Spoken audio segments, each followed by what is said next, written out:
अस्सलामु अलैकुम वरहमतुल्लाहि वबरकातुहू। दोस्तों आज हम कुवैत की कुछ बड़ी और इम्पोर्टेंट न्यूज़ आप तमाम दोस्तों के साथ शेयर करने वाले हैं। जो कुवैत में रहने वाले अजनबी लोग हैं उन तमाम लोगों के लिए काफ़ी ज़्यादा अहम और इम्पोर्टेंट होने वाली है। पहली अपडेट ये है कि कुवैत में असल प्लेटफॉर्म के जरिए से नई सर्विस जो है वो शुरू कर दी गई है। मिनिस्ट्री ऑफ मैन पावर की तरफ से नई इलेक्ट्रॉनिक सर्विस जो है वो लॉन्च कर दी गई है, जिसकी मदद से आपका वर्क परमिट जो है वो ऑनलाइन रिन्यूअल किया जाएगा। इसके अलावा और भी बहुत सारी सर्विसें हैं जिसका फ़ायदा अजनबी लोग जो है वो अब उठा सकेंगे, और ज़्यादातर सर्विसेज जो हैं वो इलेक्ट्रॉनिक तौर से कर दी गई हैं जिसका फ़ायदा जो है वो अजनबी लोग उठा सकेंगे। इसके साथ में आपको ये बता दें कि कुवैत के अंदर गाड़ियों का जो रजिस्ट्रेशन है वो भी ऑनलाइन किया जा सकेगा, और नई गाड़ी अगर आप ख़रीदते हैं तो वो भी ऑनलाइन जो है वो रजिस्ट्रेशन किया जा सकेगा। इसके अलावा जो ड्राइविंग लाइसेंस इशू किया जाएगा वो अब नया स्मार्ट ड्राइविंग लाइसेंस जो है वो इशू किया जाएगा, जो आप कहीं पर भी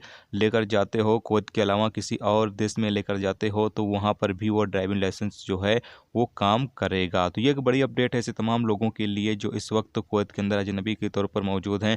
अजनबियों के लिए ख़ास तौर से नई नई सर्विसें जो हैं वो कुवैत सरकार की तरफ से शुरू की जा रही है, जिसका फ़ायदा जो है वो अजनबी लोग अब उठा सकेंगे।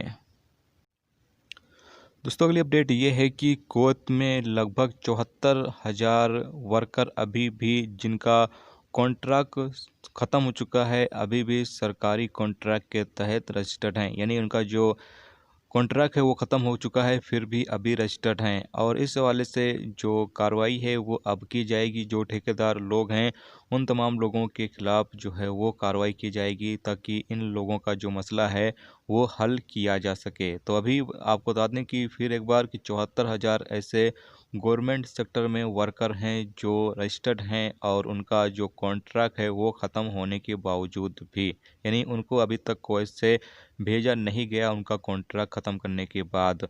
तो यहाँ पर जो ठेकेदार हैं उन लोगों के ख़िलाफ़ कार्रवाई की जाएगी।